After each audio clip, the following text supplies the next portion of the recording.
Good evening. I'm Leland Vittert. Democrat governors can't seem to agree where politics end and science starts, how the media is now confused if they should be on team masks as the political winds are shifting. And the trucker protest becomes a litmus test for what it means to be pro-worker, how a group of hockey-playing, air horn blasting big rig drivers got branded as Nazis. But first, we'd like to introduce you to the American Olympic hero who you have never heard of. Eileen Gu won gold in the freestyle skier competition. Ordinarily, this would not be news, except Gu, an American, won gold for Team China. Ask yourself, how is that possible? Well, she was born in the United States, educated in California, is an American citizen, but has a Chinese mother. And the communists came calling a few years ago with big bucks. An accomplished skier, they offered to turn Gu into a national celebrity. In fact, her win, quote, broke the internet in China. CNN Beijing reporter Jesse Jung dutifully followed the Politburo's reporting standards. Eileen Gu fans temporarily crashed China's leading social media platform on Tuesday as tens of millions rushed online to celebrate the teenage free ski sensation winning her first gold medal of the Beijing Olympics. Congratulations. And the endorsement dollars are raining down at a rate even exceeding the fake snow blown for the 2022 games. More on the fake snow a little later in the show. Gu models for Louis Vuitton, Tiffany, and is sponsored by Anta Sports, among a number of other brands you see there. Anta is the Chinese equivalent of Nike. Let's be honest. Multi-million-dollar deals and IMG modeling contracts are not typically available for even accomplished X Games skiers in America. But in China, they are gold in more ways than one. Back to CNN's reporting. Known as the Snow Princess among her Chinese fans, Gu, already reigning world champion, has become the unofficial face of China's Olympic ambition and saw her popularity skyrocket in the lead up to the Games. Here is how she explains it. I definitely feel as though I am just as American as I am Chinese. I'm American when I'm in the US, and I'm Chinese when I'm in China. That's convenient and might work if she wanted to compete for, say, Norway.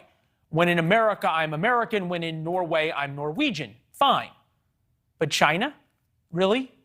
A country perpetuating the greatest genocide since World War II, a country actively harassing and confronting the U.S. Navy on the high seas, a country adding hundreds of nuclear missiles to its air force. I could go on. The American military considers China and its goose-stepping army enemy number one. Gu chose money and fame over America. Fine, that's her choice. But there is one sticky situation. Remember, she was born in the U.S. and is an American citizen. The Chinese don't recognize dual citizenship. After all, dual citizenship makes it harder to imprison and torture people when they get out of line. If someone's only Chinese, there's no consular visits or angry foreign governments to deal with a dual citizen. So to compete for China, she would need Chinese citizenship and have to give up her American citizenship. Great, good riddance. Except that is likely not what happened. After Gu's gold, reporters repeatedly pressed her about the citizenship issue. Her response was an answer to a question, just not the question asked or even close to it. She evaded time and time and time again, talking about how she wants to bring people together through skiing. The evasion speaks volumes. Evidently, she's heading to Stanford this year for school. So let's review. Born in America to an American parent, chooses to cash in wearing the Chinese flag, competing for China against the United States, makes a ton of money, and then comes back to live in America as an American. Treason's a strong word, but when did it become okay to cavort with America's enemies? Remember Jane Fonda in her visit to Vietnam? It was shameful. Her nickname became Hanoi Jane. Is there any difference between Gu embracing the Chinese and their genocide? Sure. American troops aren't captive right now in China. But Fonda didn't make millions off her trip. Call it a draw. Perhaps we should nickname Eileen Gu Beijing Elaine. Is that fitting? In China, there is little difference between the People's Liberation Army and the Chinese Communist Party. And guess who runs the Chinese Olympic team? Chinese Communist Party. They are all one big genocide-committing, human rights abusing, happy family. How about the proof of that? Well, this is from China's official media source. Just days before the games, over 100 members of the team headed to Tiananmen Square. Here's the video. Symbolic for so many reasons. Here was what they were chanting. This is from the Hill, our sister publication. For the motherland, charge, charge, charge. Always fight for first place and never give up, and victory to China. Sources on the ground for the Hill say they also chanted, throw caution to the wind to repay the leader, Xi Jinping, and follow the General Secretary, Xi Jinping, and move together to the future. There's no indication Gu attended the Tiananmen Square rally, but those are her teammates, her countrymen. They have to chant this stuff or risk death. Gu chose to compete for China to chase a pile of cash. Remember, once again, how she views the situation. I definitely feel as though I am just as American as I am Chinese. I'm American when I'm in the US, and I'm Chinese when I'm in China. Part of being an American is American values. We're the good guys. We stand up to dictators. We stand up for the oppressed. That's what athletes at the Olympics compete for. Team USA. That means something. The flag you wear, the flag you compete for, means something. It stands for something. Let's be clear. Gu chose to wrap herself in the flag of a country currently committing the worst genocide since World War II for cold, hard cash. We will keep showing you this side-by-side picture every night of the Olympics because NBC will not. Minorities in China, head shaved and shackled, lined up and waiting for a train to a concentration camp.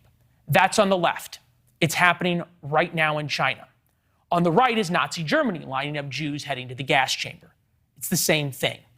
Elaine Gu wants to enjoy the rights and privileges of being an American while choosing to take money from and wrap herself in the Chinese flag. She legitimizes and puts a nice, happy face on the country and leaders sending millions to concentration camps.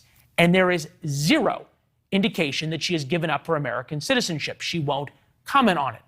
Her sponsors won't comment on it as well. The Wall Street Journal pushed Red Bull on the issue. They took down their previous statement about Gu giving up her citizenship. IMG won't talk about it to the Journal as well. That's her modeling agency. Obviously, she won't talk about it. She evaded reporters' questions today. In your passport, American passport, it clearly states service in a foreign military can be grounds for revoking your American citizenship. That's on point tonight. We want to know what you think. What should happen to Elaine Gu? Her citizenship, her education at Stanford, and all of her endorsement money? Let us know on social media at Leland Vittert. That's Instagram, Twitter, and Facebook. We'll continue the conversation there. What started as a protest among a fringe minority is now a massive demonstration that's spanning several countries. It's continuing right now. Truckers blocked a bridge connecting Michigan to Canada for hours earlier today. That move impacted a crucial trade route between both countries. Blocking this bridge, the Ambassador Bridge in Detroit, hasn't happened in 30 years. The bridge carries 25% of all merchandise between the United States and Canada. This is all connected to the Freedom Convoy, a group of truckers in Canada who don't like vaccine mandates and COVID restrictions. The Canadian Prime Minister, Justin Trudeau, says the truckers are a bunch of Nazis. Take a listen. The people of Ottawa don't deserve to be harassed in their own neighborhoods. They don't deserve to be confronted with the inherent violence of a swastika flying on a street corner or a Confederate flag. To be clear, there's zero proof that is happening. The Daily Mail says their reporter at the protest has yet to see a single person among the thousands espousing the only thing the Prime Minister speaks about. Trudeau and his government continue to show disdain beyond words for what every measure and every report is an entirely peaceful protest, which stands in contrast, of course, to the 2020 Black Lives Matter protests.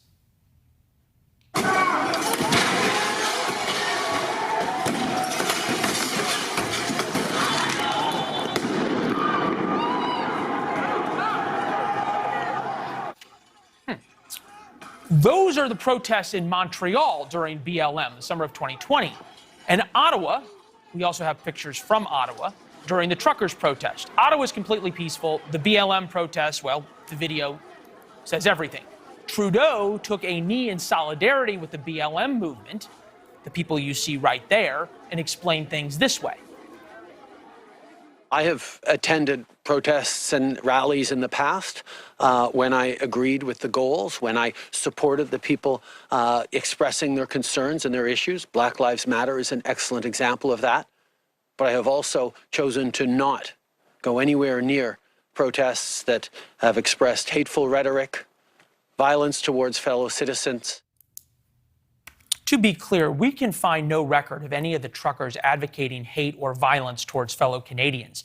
But Trudeau's friends in the press are cooperating. The mayor in Ottawa's capital says the truckers are a danger to his city. The UK Guardian appears to have found something truly scary. This headline, 5G and QAnon, how conspiracy theorists steered Canada's anti-vax trucker protests. Ottawa's occupation was a result of unrivaled coordination between anti-vax and anti-government organizations.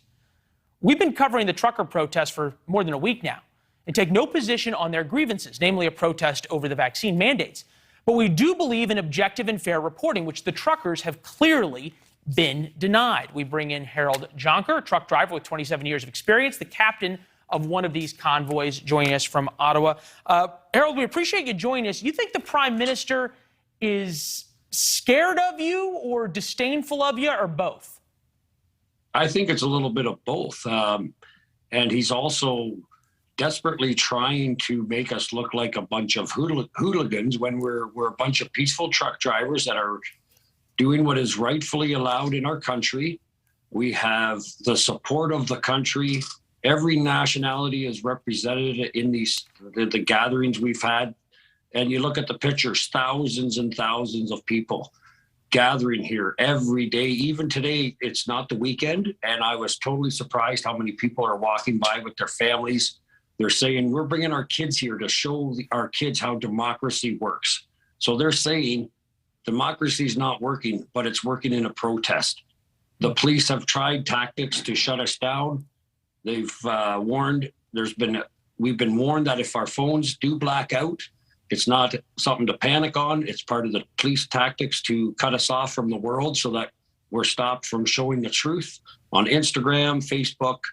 You know, the media up here is working for a government that doesn't represent our country anymore. I'm trying to understand, though, or I think we've established you all are not a bunch of Nazis or Confederate flag-waving racists, but you think about it, vaccination rate among trucking groups, 85% among the Canadian Trucking Alliance, 60% among the American trucking associations that are now getting involved.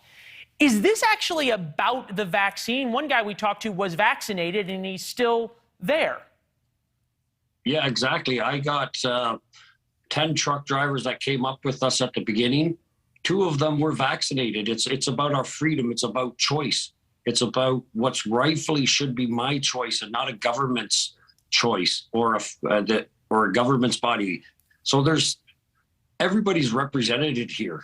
You said earlier, and I thought this was interesting, that you felt like the Prime Minister was a little bit scared. Live pictures right now of Ottawa that seems pretty peaceful. They're making this out as though that there's some danger to the city of Ottawa. Do they have a point that there's gridlock and businesses can't operate and maybe you can protest somewhere else, but you can't shut down commerce? No, the businesses are booming here. This has been the restaurants are enjoying the best time of their lives in the last 2 years when it comes to their how many people are coming in to buy breakfast.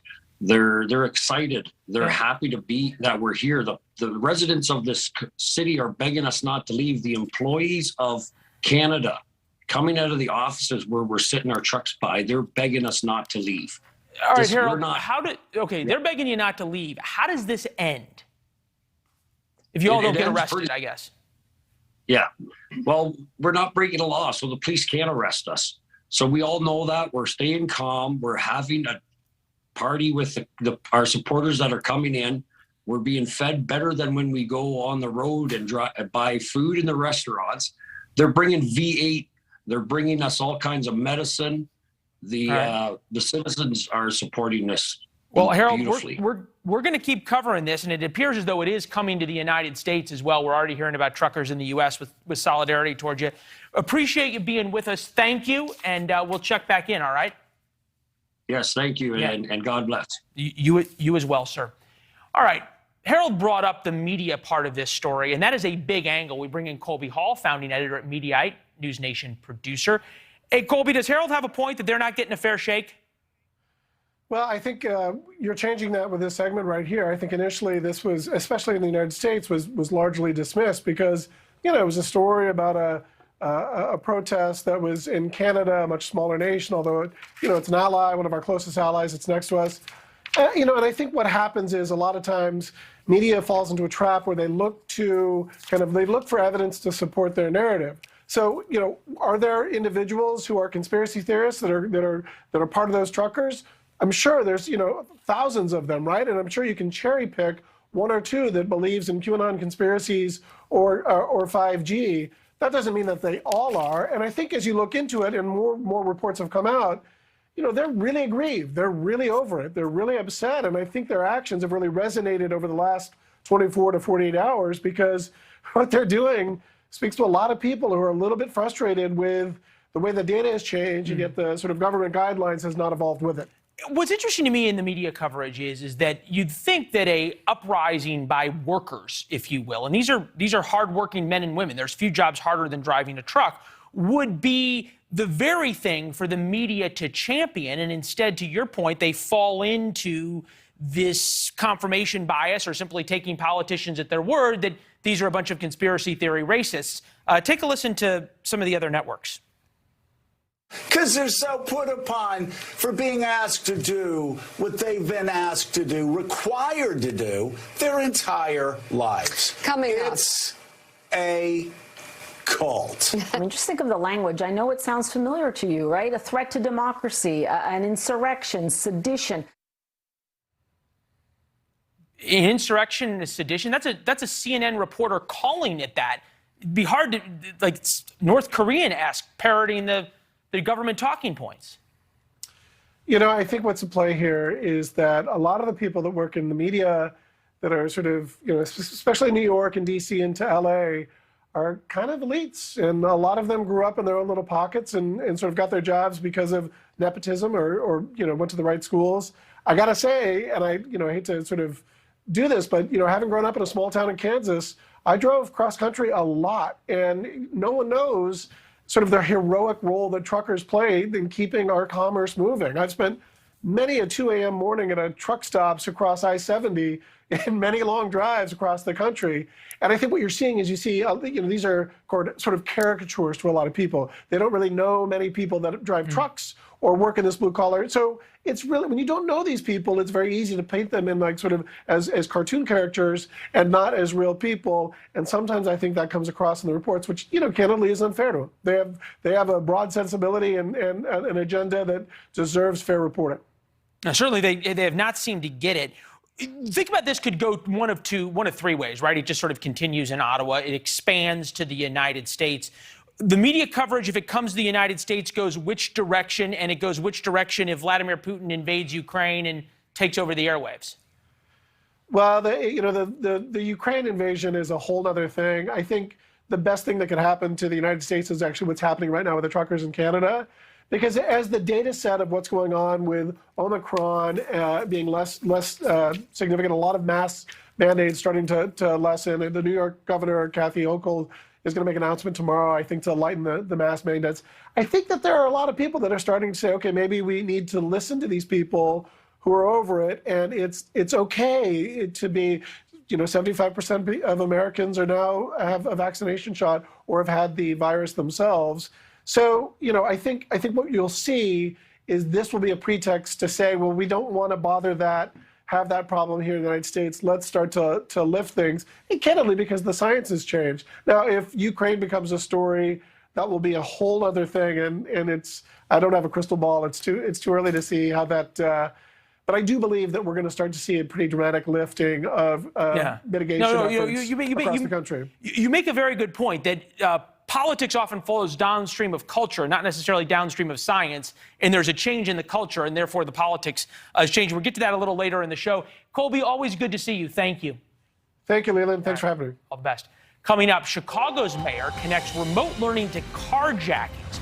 Are bored kids really to blame? Why the teachers union is hitting back at a Democratic politician. Plus, States, as Colby said, are dropping mask mandates. They say the science has changed, but is there something else behind the decision?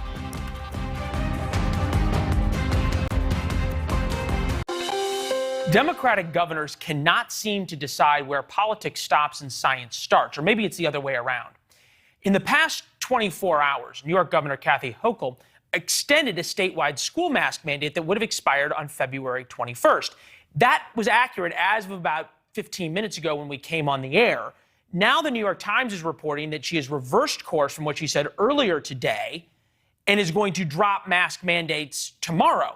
We'll stay tuned. That would follow Democrats in Virginia in the same kind of messaging. In Virginia last week, Democrats said Governor Glenn Youngkin's executive order making masks in schools optional was akin to murdering young children. Well, now they're supporting that same idea. At least 10 of the Virginia 21 Senate Democrats today voted to amend an education bill to give parents the right to decide if their children wear masks or not, exactly what Youngkin wanted to do. And as we reported yesterday, the governors of New Jersey, Connecticut, California, Oregon, and Delaware, all Democrats, have announced plans to scrap mandates this month or next.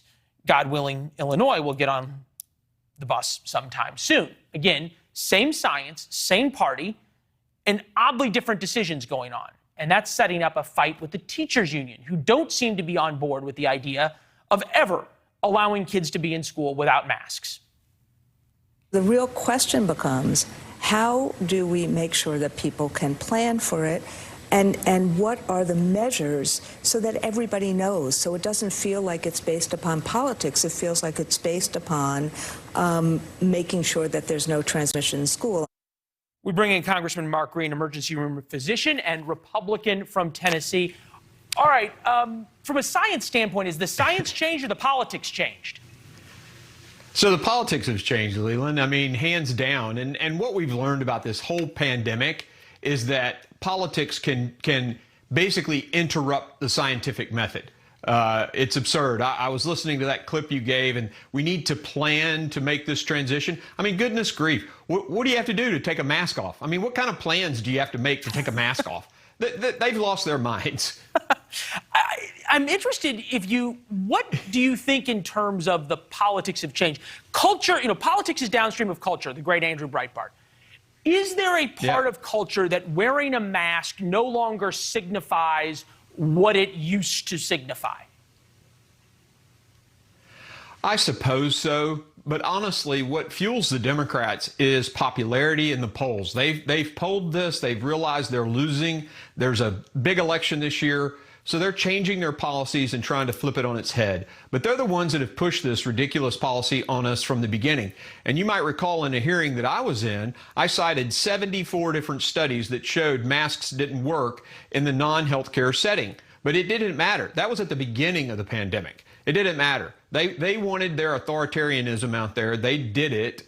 And of course, now they're going to pay a price for it. Well, it's interesting you bring that up because I'm wondering how cynical we should be about this.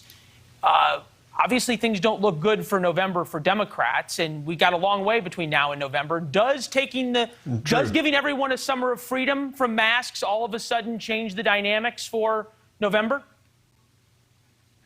Well, I certainly hope not, because what has happened is the Democrats have shown this authoritarian, sort of tendency. And you layer that into their woke cancel culture and all the other things, the inflation crisis that's going on in this country, the supply chain crisis, the weakness that was shown in Afghanistan, which is now propagating the problem in Russia and Ukraine. They've got to find something positive to try to save themselves. I don't think it's going to work. The border crisis, I mean, all these things, Biden has failed at everything. And this mask switch, while people will be grateful that they've come around to the truth, everybody's enjoying it. It's not going to help them. It's interesting, though, but there's at least a group of Democrats, this being the White House now, that says they're not going to change because the CDC won't change, because the CDC says they're also following science. Take a listen. Well, the guidance is very clear, which is that we recommend masking in schools. That is the recommendation from the CDC. It is also true that at some point when the science and the data warrants, of course, our hope is that that's no longer the recommendation. I still can't follow it, but I go back to this issue. Is there something about the power of masks, though, that for a certain demographic are really motivating? I suppose so. If you look at the people who have clung to what they think is the truth of the mask, even the CDC is relying on observational studies with sample sizes of like 100 and something, when the randomized controlled trials, one done in Denmark, of 4,000 patients showed that the mask in the non-healthcare setting is worthless, a statistically insignificant difference. And so there obviously are people out there that think they're saving people's lives. It's fascinating because if you're seated at the restaurant table, you're somehow immune and you can take your mask off. But if you're walking past that table, you better put a mask on or you're going to kill somebody. I mean, the absurdity is, and they've just tricked themselves. I mean, there are people who passionately, for a time, believed that. Oh, no, people still do in Chicago. And it's going to be fascinating to see if any of these politicians have to answer the question, well, if there's no masks in California, no masks in New York, but masks in your state, somebody is clearly irresponsible by your logic. So it's we're going to get there. Congressman, it's good to see you as always. Thank you. Good to see you, Leland. Yeah, no, always. Thank you, sir. Take care. All right, continuing on the theme of teachers' unions angry with Democratic politicians, the Chicago's teachers' union says every student deserves an apology from the mayor for saying this. In Chicago, there was a correlation that we believe between remote learning and the rise in carjacking. For many of these kids, some of whom had no prior involvement in the criminal justice system, this was pure boredom. Chicago's crime problem continues to plague the mayor. Carjackings have hit a 2-decade high last year, more than 1,800 on the heels of 2020 surge of more than 1,400 carjackings, up 600 from 2019. We bring in Anna Devolantes, investigative correspondent for Nexstar and WGN Radio. Obviously, the teachers union and the mayor here have had their issues, but this seems to have laid bare the third rail almost of this split. Yeah, you know, Leland, they don't agree on anything, and it doesn't surprise me that they don't agree on this. I would say, though, that the teachers union might be right on this one about the mayor finding this correlation that no one else seems to be able to find. It doesn't seem to add up. To say that remote learning is what caused the surge in carjackings is a bit of a stretch at most, and it really isn't supported by facts. If you look at the 2 months before remote learning even began, carjacking surged 70% in the city. That's not a small number, and it doesn't fit the narrative. All right, so why is she doing this then? I think there is this desire to point to so many directions, and this is what's most troubling, Leland, as someone who lives in one of these cities, and I know you do too, where carjacking is a real problem. Violent crime is a real problem. There's this sense to be able to say in an election year, maybe, like, look, we got this. Look over here. It's under control. Our policies are now starting to work and take effect. The kids are in school, so the carjackings will go down. Boy, I hope it's true, but I think that this is much more layered than that. And I think to use that as an excuse is just that, an excuse. It's not a real solution. And the policies haven't been working. So to say that this is encouraging in some way, or we're supposed to find that, I'm not seeing it. I don't think the facts support it. It at least shifts the blame a little bit. What's interesting to me is that you have a mayor who was in favor of remote learning, at least somewhat, in the beginning of this whole thing, right? You have politicians who were in favor, now all of a sudden saying, oh, that's to blame for the crime problem. It makes me wonder who ends up really winning and losing power throughout all this. Yeah, I mean, it's a great question, and it's one of those things where you kind of wish as a citizen that they would all get on the same page. There's this awful lot of finger pointing in these situations, and it feels as if we're trying to say, okay, it's the guns coming into the city, so let's go after the guns. When you have criminal after criminal have no problem seemingly to get guns, we keep pointing to these other measures of ways to go about doing this, when I think that there are many solutions that have been offered, and there are other drivers that they need to look at. The mayor herself has pointed out there's poverty, disinvestment in communities, and there's a lack of opportunity issue. And I think there's a lot of support. There's also the issue of letting all these people who who commit these crimes out on bond or on ankle monitoring, and then they go back and commit more crimes. I wanted to sort of tie this back to what we were talking with Congressman Green about, which is governors of New Jersey, Connecticut, California, Oregon, Delaware, all Democrats have announced plans to scrap mandates this month or next. We understand New York may be coming as well, parting the breaking news from the New York Times. But Illinois is still one of the very, very last holdouts. I'm wondering what the politics of that are in Illinois, not the science. Yeah, the politics are certainly interesting because I think we keep hearing from the governor shortly. We're going to get a decision shortly. And then when California made some sort of announcement yesterday, everyone thought, well, now we're going to get it. I don't know what's holding it up, but it does feel at a point where there is mounting pressure to at least let school districts decide, let businesses decide, let cities decide, and drop the indoor mask mandate. But allow different municipalities and school districts themselves to make those decisions. Well, and you got to wonder if it's okay for New York City and okay for Los Angeles, why it's not okay for Chicago. And the mayor at some point is going to have to justify that. We'll see if she's as honest about that as she is about carjackings. Anna, good to see you. Thank you. Nice to see you, too. Yeah. All right. No one knows Joe Burrow like Coach O. We'll ask the former LSU football coach when he knew the Cincinnati quarterback was destined for greatness. See you soon, sir.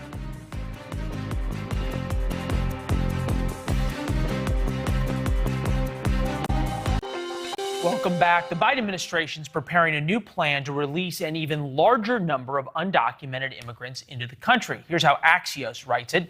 There are nearly 180,000 undocumented immigrants in the U.S. already being monitored with ankle bracelets and other traceable devices. The total is deceptively low since it only accounts for the head of household. Progressives have long called for these policies. They believe it's a better alternative to for-profit detention, holding people until their asylum claims can be adjudicated. Yet many in the GOP fear that migrants may not show up for their court hearing because a lot of times they don't. Right now, immigration judges are facing a serious backlog. In fact, the average wait time for an asylum claim is about 3 years. Bring in NewsNation border reporter Robert Sherman, who is out with the Texas DPS today. Robert, good evening. Good evening, Leland. And one thing that we have heard on the ground here from just about everybody, especially at the state level in terms of law enforcement, they're frustrated at the idea that some of these migrants, especially single male migrants, could potentially be released into the United States. And we'll give you an example. We tagged along with Texas state troopers in one of their helicopters today, and we were given a bird's eye view as to the amount of resources and effort that is put into securing the southern border. On a single manhunt, we saw Border Patrol, we saw Texas state troopers and the Texas National Guard all pursuing one individual with air support above from Texas state troopers.